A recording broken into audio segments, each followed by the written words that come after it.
맞아요. 굉장히 중요한 부분이에요. 네, 검찰총장 딸의 채용 특혜 의혹이 있다. 요거 요약해서 설명해 주시면요. 우리가 이제 뭐 우연히 계속되면 우연이 아니다라는 얘기를 하는데 국립외교원, 그러니까 이제 국립외교원도 외교부 소속 기관이기 때문에 그냥 네. 외교부라고 보면 돼요. 처음에 거기에 이제 기간제로 들어갈 때 이미 그 부분은 이제 인사청문회에서 박은정 의원님이 문제 제기를 해주셨습니다. 당시 국립외교원의 원장이 박철희 전 주일대사인데 박철희 대사로부터 수강을 했던 검찰총장의 딸이 하필이면 외교원의 기간제로 채용이 되었다. 문제가 그러니까 있는 거 자기 아니냐. 선생님이었던 네. 기관에 신청을 했는데 뭐 11명이 총 응시를 한 것 같은데 11명이 됐어요. 본인만.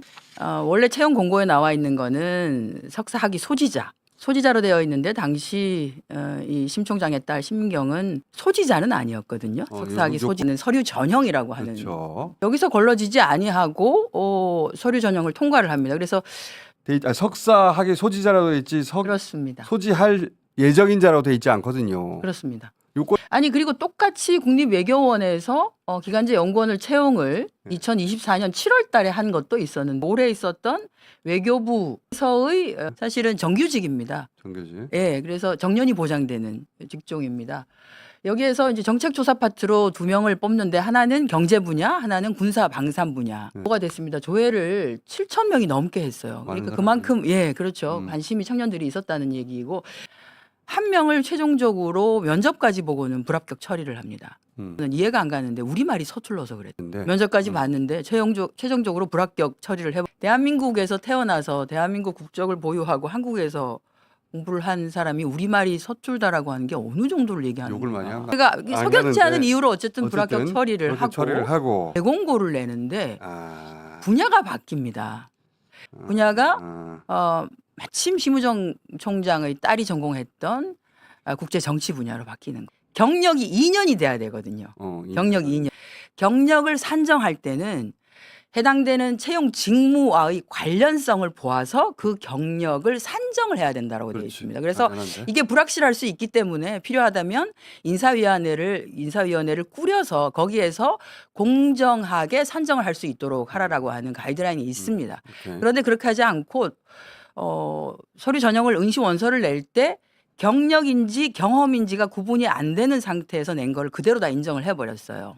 이게 경력이냐 경험이냐를 어떻게 그러면 우리가 가장 쉽게 구분을 하냐면 인턴십을 했다.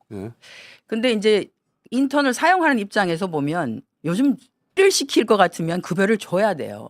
그렇죠. 일이 아니라 경험을 한번 해보세요라고 할 경우에는 사실 급여를 주지 않는 경우가 많습니다. 그래서 가장 분명하게 구분이 되는 거는 경험과 경력이라고 부를 수 있는 것은 내가 급여를 받았는지 안 받았는지입니다.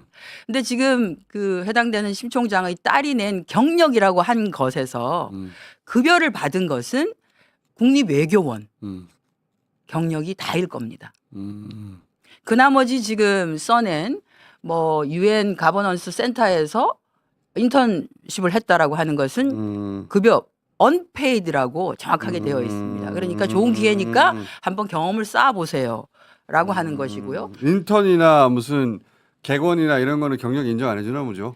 외교부 안에 지침에도 다른 경력을 산정할 때 하지 않는다라고 하는 구분도 있습니다.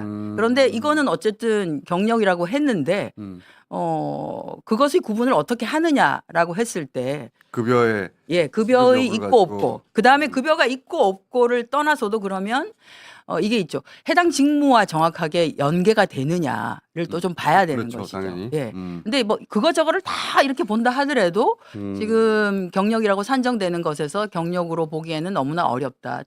결국 2년이 안 됩니다. 어떻게 봐줘도.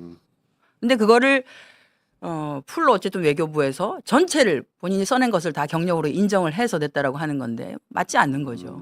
신원조회가 안 될 리가 없지 않습니까? 왜냐하면 이미 신원조회는 지난해 국립외교원에 근무할 때 1차 신원조회를 했을 거거든요. 자, 그러면 뭐 나왔겠죠. 아버지가 심우정이라고. 아니 저는 이제 청년들의 입장에서 보면 이 합리적이고 공정한 채용 시장에서 내가 안 되고 심 총장의 딸이 된 거네요라고 받아들일 수 있겠는가? 그 여건을 다 갖췄으면 당연히 뭐 아무 문제가 없는 거죠. 근데 이거 의심스럽네. 그래서 감사원 감사를 청구하셨죠. 감사원 감사를 청구를 저희가 이제 상임위 차원에서 하려고 하는데요. 그게 아니면 공익감사로 청구를 좀 하려고 합니다. 상임위 차원에서 저는 일단은 외통위 차원에서 그냥 알겠습니다. 감사원 감사를 청구를 해보고 그게 안 된다고 하면 다른 방식으로라도 공익감사를 청구할 예정입니다.